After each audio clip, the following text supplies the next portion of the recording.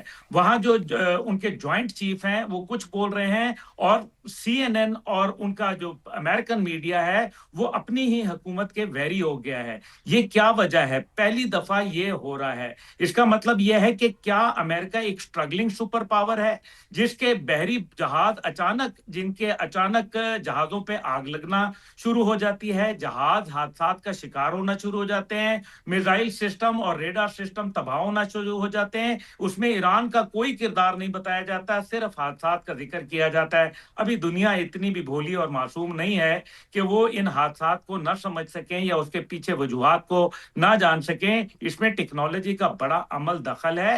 لیاؤمنگ one جو ایک جہاز ہے چائنا کا، وہ دنیا کا اسٹیٹ آف دا آرٹ جاسوسی کا جہاز سمجھا جاتا ہے بظاہراً طور پر، وہ اس ٹائم پہ انٹرنیشنل واٹرز میں کھڑا ہے، لیکن 6000 کلومیٹر کے اندر ہونے والی ہر نقل و حرکت کے اوپر وہ نہ صرف نظر رکھے ہے بلکہ اے آئی جنریٹڈ وہ ڈیٹا بھی فراہم کرتا ہے، اور ساتھ ہی ساتھ پن پوائنٹ ایکوریسی کو بھی میک شور کرتا ہے، اور اس کے علاوہ وہ ریکارڈ بھی کرتا ہے تمام ایونٹ۔ یہ چیزیں ایک بہت مختلف دائرہ اختیار کر گئی ہیں، جس کے اندر لگتا یہ ہے کہ ابھی چین اور روس یہ نہیں چاہتے کہ یہ جنگ اپنے اختتام کو پہنچے، تاکہ ایک دفعہ وہ امریکہ کو اپنا کٹ ٹو سائز کریں، اور یہی وجہ ہے کہ ابھی تک کوئی ڈپلومیٹک ایفرٹس کامیاب اس لیے نہیں ہو رہی کیونکہ اس میں چین اور روس کی باقاعدہ شمولیت یا گارنٹیز شامل نہیں ہیں۔ اور اس کی ایک وجہ یہ بھی ہو سکتی ہے کہ ظاہر ہے چین کا تو کوئی نقصان ہو نہیں رہا، کیونکہ آبنائے ہرمز جو ہے وہ مکمل طور پہ تو بند نہیں ہے،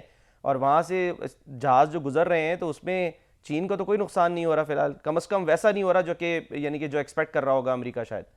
نہیں، نقصان کا کیا، ان کا تو فائدہ ہی فائدہ ہے، ان کا تو سر کڑھائی میں ہے اور پانچوں گھی کے اندر ہیں، کیونکہ آپ دیکھیں ایک تو وہاں جتنے آبنائے ہرمز میں جہاز چل رہے ہیں وہ چائنیز کال سائن دے کے چل رہے ہیں، یعنی کہ انگلش میں کال سائنز نہیں ہو رہے۔ دوسری جانب وہ تیل کی جو پیداوار ہے وہ یوان کے اندر دی جا رہی ہے، لوگ یوان کے اندر ٹریڈ کرنا شروع ہو گئے ہیں۔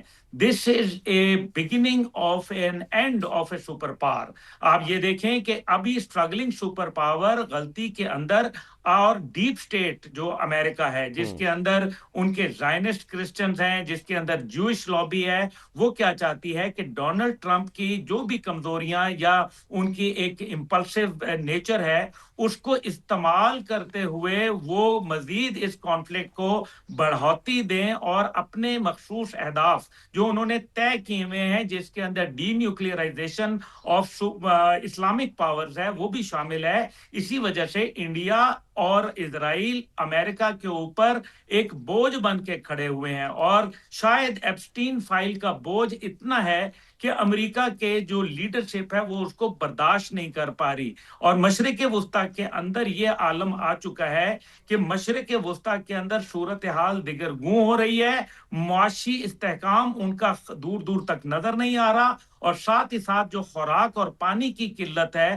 اس کا ان کو سامنا کرنا پڑ رہا ہے، اور مزید کرنا پڑے گا۔ یہ انفراسٹرکچر جو ہوتے ہیں جیسے ایل این جی کا پلانٹ آپ نے بتایا، کئی سال کی شپمنٹس انہوں نے طے کی ہوتی ہیں، اب یہ سب ڈسٹرب ہو گیا۔ اتنا آبنائے ہرمز کو نقصان ایرانی میزائلوں کا اور ڈرونز کا نہیں ہوا جتنا اور پی این عبداللہ صاحب ایل یہ کلب۔ کتنا تشویشناک ہے جو ظاہر ہے تنصیبات پہ حملہ ہو رہا ہے، کیونکہ ہمیں آپ کو یاد ہوگا جب کویت وار جو ہے یعنی گلف وار وہ ختم ہوئی تو کہتے ہیں 700 تیل کے کنویں تھے جن میں آگ لگی تھی یا لگائی گئی تھی، جو بھی کہہ لیں۔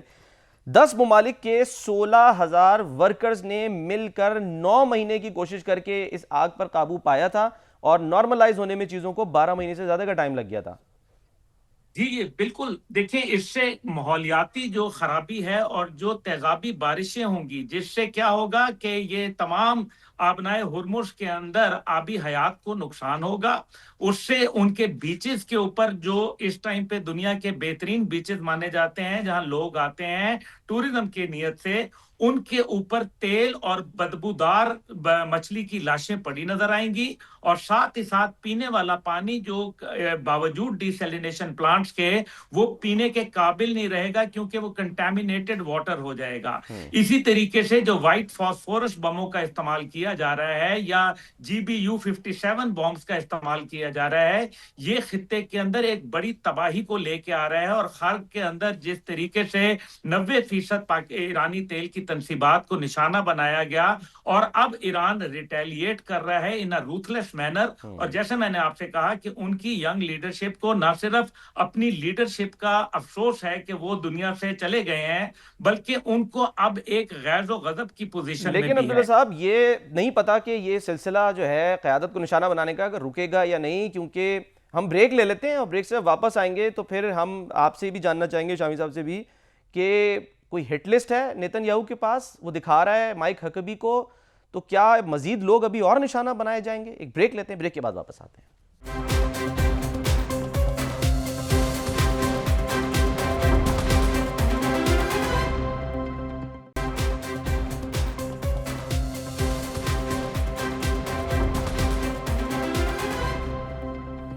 Welcome back. تو بنجمن نیتن یاہو جو ہے وہ کیا ارادے رکھتا ہے، وہ کیا حرکتیں کر رہا ہے؟ پہلے تو خود کو ثابت کرنے کے لیے ویڈیوز جاری کرتا ہے، اس پہ اعتراض آتا ہے کہ AI ویڈیوز ہیں۔ بہرحال ایک اور ویڈیو آئی جس میں وہ جو اسرائیل میں امریکہ کے سفیر ہیں مائک ہکبی، ان کے ساتھ بات کریں، ان کے ساتھ ایک لسٹ شیئر کر رہا ہے، ایک ہٹ لسٹ کہہ لیں یا پنچ کارڈ۔ ذرا گفتگو سنیں، پھر میں چاہوں گا اس پہ جو ہے وہ شامی صاحب بھی اور عبداللہ حمید گل صاحب بھی کامنٹ کریں۔ عبداللہ صاحب، سر کیا اب ہم یہ سمجھیں کہ مزید جو قیادت ہے، قیادت کے لوگوں کو نشانہ بنایا جا سکتا ہے؟ خدا نہ خواستہ جو عباس عراقچی صاحب ہیں یا ایرانی صدر ہیں، کیا وہ بھی ہٹ لسٹ پر ہو سکتے ہیں؟ جی بالکل، وہ ہٹ لسٹ پہ آلریڈی موجود ہیں، اور ابھی مجھے ایرانی سفیر صاحب سے بھی اسی سلسلے میں بات ہوئی، اور وہ صرف وہ نہیں بلکہ دیگر لوگ بھی۔ لیکن دیکھنا یہ ہے کہ دنیا اس ٹائم پہ جو آپ نے دیکھا کہ ایک نیا ورلڈ آرڈر دیا گیا تھا جارج ڈبلیو بش جونیئر نے، وہ تو ایک ڈس آرڈر بن کے رہ گیا، اور لگتا یہ ہے کہ اب یہ جو دنیا چل رہی ہے فی الحال، اس میں کوئی قاعدہ قانون چلیں، آپ ان ایبسینشیا مقدمہ چلا لیں، کیا ان لیڈرشپ کو جس کو شہید کیا گیا ہے، کیا ان کے اوپر کوئی بھی مقدمہ چلایا گیا؟ تو یہ مائک ہکبی وہی ہے نا جنہوں نے کچھ عرصہ قبل یہ بھی بیان دیا تھا کہ اسرائیل کا حق ہے وہ گریٹر اسرائیل بنائے، اور یہ انہوں نے بطور امریکن امبیسڈر ان اسرائیل، یعنی کہ کیا امریکہ کی یہ پالیسی سے انحراف میں کیا تھا، کیونکہ ان کی سرزنش تو ہوئی نہیں اس بات کے اوپر، تو پھر کیا یہ امریکہ کی پالیسی کی الائنمنٹ میں کیا تھا؟ کیونکہ وہ یہ کہہ رہے ہیں کہ بائبل میں اس کے شواہد موجود ہیں۔ آپ دیکھیں پیٹ ہیگزٹ کیا کہتے ہیں جو وار منسٹر ہیں، وہ مائک ہکبی کیا کہہ رہا ہے جو امریکہ کا امبیسڈر ہے اسرائیل میں۔ دیکھیں، اگر ابھی بھی عرب دنیا کو یہ نہیں سمجھ آ رہی کہ انہوں نے جب شیطان سے سودا کیا ہے تو پھر اب نہ آزادی اور نہ خود مختاری اور نہ معیشت، یہ چیزیں وہ نہیں کریں گے، اور یہ جیسے میں نے شروع میں کہا کہ یہ گریٹر اسرائیل کے ایجنڈے کے لیے عرب دنیا کا ویک ہونا یہ لازمی ہے، اور لگتا یہ ہے کہ اب عرب دنیا کو یہ کوشش کی جائے گی کہ وہ اس جنگ میں براہ راست کود پڑیں۔ لیکن کیونکہ میری جو عرب دنیا کے کچھ اہم لوگوں سے باتیں ہوئی ہیں، وہ یہ کہہ رہے ہیں کہ اگر ہم جنگ میں کود پڑتے ہیں تو امریکہ تو 9-2-11 ہو جائے گا، اور جو ہم نے billion and trillion of dollar safety اور سیکیورٹی پہ لگائے ہیں، جو فی الحال انکتا بنکتا ہی صحیح لیکن کچھ تو ہے، وہ بھی ختم ہو جائے گا، اور ہمیں بالکل جس کو کہتے ہیں کہ گاڈ فور سیکن پوزیشن کے اندر چھوڑ کے چلے جائیں گے۔ عبداللہ اور صاحب، ہمیں لگتا نہیں بھی پتا ابھی آگے ظاہر چل کے کہ اس کا اختتام کہاں پہ ہوگا، لیکن کچھ خبریں جو آ رہی ہیں، اب میں چاہوں گا آپ بھی شامی صاحب بھی اس پر ذرا ضرور کامنٹ کر دیں کہ یہ کہا جا رہا ہے کہ ایران جو ہے وہ آبنائے ہرمز سے گزرنے والے جہازوں پر ٹرانزٹ فیس عائد کرنے کی تجویز پر غور کر رہا ہے، اور اس سلسلے میں ایک بل جو ہے وہ ایرانی پارلیمنٹ میں لایا جا سکتا ہے۔ اس کے علاوہ جو سپریم لیڈر کے مشیر ہیں محمد مخبر، انہوں نے بھی کہا ہے کہ جی ہم جنگ کے بعد آبنائے ہرمز کے لیے ایک نیا نظام متعارف کرانے جا رہے ہیں، اور اس کے تحت ایران ان ممالک پر سمندری پابندیاں عائد کر سکے گا جنہوں نے اس پر پابندی لگا رکھی ہے۔ تو کیا جو یعنی کہ یہ تو ایران سوچ رہا ہے، جو دوسرے ممالک ہیں، خلیجی ممالک ہیں یا امریکہ یا اس کے اتحادی، وہ بھی کوئی آلٹرنیٹ کے بارے میں سوچ سکتے ہیں؟ عبداللہ صاحب جی نہیں، آلٹرنیٹ نہیں ہے جی ان کے پاس اس ٹائم پہ. حقیقت یہ ہے کہ جو آبنائے ہرمز کو کھلوانے کے دعوے تھے بلند اور بانگ، ہوں وہ تو بالکل ابھی دے ہیو وہ ابھی میچور نہیں ہوئے. اور ایران کے پاس جب تک میسائل سسٹم موجود ہے، پریسیجن ہٹنگ موجود ہے، ڈرون کامیکازی ڈرون اور اسی طریقے سے اسٹیلتھ بوٹ اور مجٹ سب مرینز موجود ہیں، یعنی کہ انتہائی چھوٹی سب مرینز، یہ چیز آبنائے ہرمز پہ تو فی الحال ان کی حکمرانی ہے. اور امریکہ کے 2 بحری بیڑے اپنا بیڑا غرق کروانے کے باوجود بھی اس کو نہ کھلوا پائے. اور اس ٹائم پہ پیور ڈومینیشن ایران کی ہے. بالکل یہ بات درست ہے کہ وہ پہلے بھی انہوں نے پیغام دیا تھا عرب دنیا کو. عباس عراقچی صاحب نے یہ کہا تھا، فارسی کے اندر پیغام دیا تھا کہ اگر آپ اپنے سفیروں کو اسرائیل سے واپس بلا لیتے ہیں تو ہم آپ کو ایک اظہار ہمدردی کے طور پر، برادرانہ طور پر، ہم یہاں سے آپ کے جہازوں کی گزرگاہ کو اجازت دے دیں گے. لیکن کیونکہ اب مستقل حملے ہو رہے ہیں، اس سے ایک بات تو واضح ہو گئی ہے کہ امریکن بیسز، جو 21 امریکن بیسز اس خطے اندر موجود ہیں، وہ اپنے جو جن ممالک کے ساتھ معاہدات ہیں ان کی وہ سنی انسنی کر رہے ہیں. کیونکہ مجھے یہ بات علم ہے، شامی صاحب کو بھی علم ہے، کہ سوال ہی نہیں پیدا ہوتا کہ ان ممالک نے ان کو اجازت دی ہو ایران پر حملے کی. لیکن جب وہ ان کے کنٹرول میں نہیں ہے، آپ دیکھیں نا انہوں نے اسپین کو کیا کہا. اسپین کو یہ کہا، میری ابھی کیونکہ ان کے اسپین کے فورن منسٹر سے ملاقات ہوئی تھی، تو انہوں نے مجھے یہ بتایا کہ امریکہ نے یہ بولا ہے کہ جناب، ہم اگر تم نہیں بھی ہمیں اجازت دو گے ایئر اسپیس استعمال کرنے کی، ہم تب بھی زبردستی استعمال کریں گے. اور کیا یہ اسپین اپنے طور پر کھڑا ہے یا پوری یورپین یونین کی بیکنگ پہ کھڑا ہے؟ ٹھیک. یاد رکھیں یورپین یونین ایک مٹھی کی طرح ہے، اور یہ ایک اکیلا آدمی فی الحال، اسپین ہو گیا، اٹلی ہو گیا، یہ تمام ممالک actually one for all and all for one کی پالیسی پر عمل کرتے ہیں. ایک بہت بڑا ڈپلومیٹک شکست آلریڈی امریکہ کو ہوئی ہے. اور وہ لوگ جن کے اوپر وہ تکیہ کرتے تھے، جاپان اور ساؤتھ کوریا جیسے ممالک، آج انہوں نے بھی ان کو جھنڈی دکھا دی ہے. دس مینس کہ پوسٹ وار سیناریو کے اندر مجھے امریکہ کو یہاں سے ایک ریسیڈنگ پاور کے طور پر نظر آ رہا ہے. لیکن ان سب کے باوجود امریکہ اپنی عزت بچانے کے لیے اپنے پرائمری ویپن کو استعمال کرنے سے گریز نہیں کرے گا. ٹھیک ہے. عبداللہ صاحب بہت بہت شکریہ، آپ ہمارے ساتھ موجود رہے، بہت بہت شکریہ. شامی صاحب آپ سے میں جاننا چاہوں گا، ایک تو یہ کہ جو مائک حقبی ہے، یہ آپ کو لگتا ہے کہ یہ اسرائیل میں امریکی سفیر ہونے کے بجائے یہ شاید امریکہ میں اسرائیل کا سفیر ہے جو باتیں کر رہا ہے؟ ہاں، یہ تو ایک غیر متوازن شخص ہے، ایک چھوٹی سی ریاست کا گورنر بھی رہا ہے وہاں، اور اس سے پہلے بھی یہ ایک کرسچین زائنسٹ ہیں یہ. لیکن میں نے پہلے اس نے کہا تھا کہ یہ ابراہیم کی جو آل ہے اس کا یہ علاقہ ہے. تو میں نے پہلے بھی عرض کیا تھا کہ آل ابراہیم میں تو مسلمان بھی ہیں، وہ بھی انہی کی اولاد ہیں.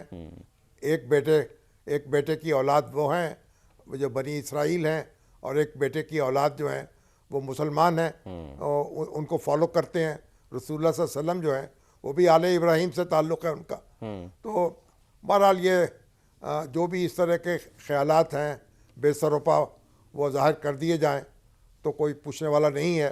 اور اچھا شامی صاحب، ایک اور بڑا جو اہم ایلیمنٹ ہے وہ یہ کہ ظاہر ہے چاہے وہ ایران میں یہ معاملات ہو رہے ہوں یا ہمارے پڑوس افغانستان میں جس طرح ہو رہے ہوں، ظاہر ہے اس کے اثرات کسی نہ کسی حوالے سے پاکستان میں ضرور پڑتے ہیں، اس کے سینٹیمنٹس جو ہیں وہ بھی پائے جاتے ہیں. اس سلسلے میں ہم دیکھ رہے ہیں کہ آج بڑی اہم ایک ملاقات ہوئی ہے. فیلڈ مارشل سید عاصم منیر صاحب نے فقہ جعفریہ کے مکتب فکر کے علماء سے آج پنڈی میں ملاقات کی ہے، اور معاشرے میں اتحاد، رواداری اور قومی یکجہتی کے فروغ میں علماء کے کردار پر انہوں نے زور دیا ہے. کیا کردار ادا کر رہے ہیں اور کر سکتے ہیں شامی صاحب علماء کرام؟ دیکھیں، پاکستان میں جو علماء کرام ہیں وہ تو اس وقت یکسو ہیں، یعنی شیعہ سنی کوئی اختلاف نہیں ہے، اور سارے جو ہیں وہ اخلاقی طور پر ایران کے ساتھ کھڑے ہیں اور سمجھتے ہیں ایران کے ساتھ ظلم ہوا ہے، اور پھر یہ بھی چاہتے ہیں کہ اب یہ جو ایران کی اور عرب ملکوں کے درمیان جو ایک تلخی ہے وہ بھی نہ پھیلے اور نہ بڑھے. تو پاکستان کے تو شیعہ اور سنی جو ہیں وہ سب یک آواز ہو کر اس خطے میں امن قائم کرنا چاہتے ہیں، اور ان کے درمیان اس حوالے سے کوئی اختلاف نہیں ہے. اور فیلڈ مارشل عاصم منیر نے جو ان سے گفتگو کی ہے اس کا لب لباب بھی یہی ہے, اور انہیں بھی یہی یقین دلایا ہے. ابھی جو افغانستان ہے اس پہ بھی ہم عارضی وقفہ ہو چکا ہے. ہاں جی. پاکستان جو کارروائی کر رہا تھا دہشت گردوں کے خلاف اور دہشت گردی کے ٹھکانوں پر نشانہ بنا رہا تھا, اب اس میں ایک عارضی وقفہ ہوا ہے عید کی وجہ سے. تو ہماری دعا ہے کہ یہ وقفہ جو ہے وہ آگے بڑھ جائے اور مستقل ہو جائے. یہ کیسے اور مستقل ہو سکتا ہے افغانستان جو شامی صاحب؟ آپ کو لگتا ہے کہ وہ اس میں ظاہر ہے جو مذاکرات کہہ لیں یا بات چیت کہہ لیں اس کا ایلیمنٹ ظاہر امپورٹنٹ ہوگا؟ آپ کو لگتا ہے کہ اس طرف جایا جا سکتا ہے؟ کم از کم جو افغان طالبان ہیں, یہ جو افغان رجیم ہے, وہ سوچے اس بارے میں کہ جی ہمارا پہلے ہی جو ہے وہ اتنا جو ہے وہ نقصان ہو رہا ہے. نقصان ان سینس کہ ظاہر ہے ان کا جو دہشت گردوں کے ٹھکانے ہیں وہ تو تباہ ہو رہے ہیں, جو کام ان کو کرنا چاہیے تھا وہ پاکستان کو کر کے دینا پڑ رہا ہے. دیکھیے ان کے جو ترجمان ہیں سہیل شاہین, انہوں نے اس بات کا اشارہ دیا ہے کہ وہ اس میں اپنی کچھ ذمہ داریاں افغانستان ادا کرنے پہ تیار ہے. لیکن میں سمجھتا ہوں سفارت کاری جو ہے, جو ایک لامتناہی کارروائی جو ہے, جنگی کارروائی, وہ تو کسی مسئلے کا حل نہیں ہوتی. سفارت کاری کو بھی بروئے کار آنا چاہیے اور افغان حکومت کو حالات کا اثر جائزہ لے کر اس خطے میں قیام امن کی کوششوں میں تعاون کرنا چاہیے پاکستان کے ساتھ. اور جو ابھی یہ جو شامی صاحب جو اجلاس ہوا ہے وزرائے خارجہ کا, اس سے آپ کو لگتا ہے کہ کوئی فروٹفل نتائج اس کے سامنے آ سکتے ہیں, یا یہ بھی بس ایک یعنی کہ ایک بیٹھک ہوئی ہے جس کا کوئی نتیجہ نہیں نکلے گا؟ آپ کیا سمجھتے ہیں اس بارے میں؟ نہیں, پوری کوشش ہے آپ کہ پاکستان کی اور دوسرے ملکوں کی بھی کہ جنگ نہ پھیلے, نہ آگے بڑھے, اس کے شعلے جو ہیں ان کو سرد کیا جائے, اور اس کی پوری کوشش ہو رہی ہے. میرا خیال ہے ڈپلومیٹک فرنٹ پر بھی ہم سرگرم ہیں, ٹھیک, اور کوشش ہماری یہی ہونی چاہیے اور دعا بھی یہی ہونی چاہیے کہ اللہ تعالیٰ جو ہے ایران کے اور عرب ملکوں کے درمیان جو اختلافات ہیں ان کو آگے نہ بڑھنے دے, اور فریقین جو ہیں وہ اپنے اپنے یعنی معاملات پر نظر ثانی کریں, اور ایران جو ہے وہ بھی بڑا احتیاط کا مظاہرہ کرے. غصہ تو آتا ہے لیکن غصے میں کوئی ایسے اقدامات نہیں کرنے چاہیے جو کہ حالات کو مزید بگاڑنے کا سبب بن جائے. ٹھیک ہے, ایک بریک لیتے ہیں شاید, بریک کے بعد واپس آتے ہیں.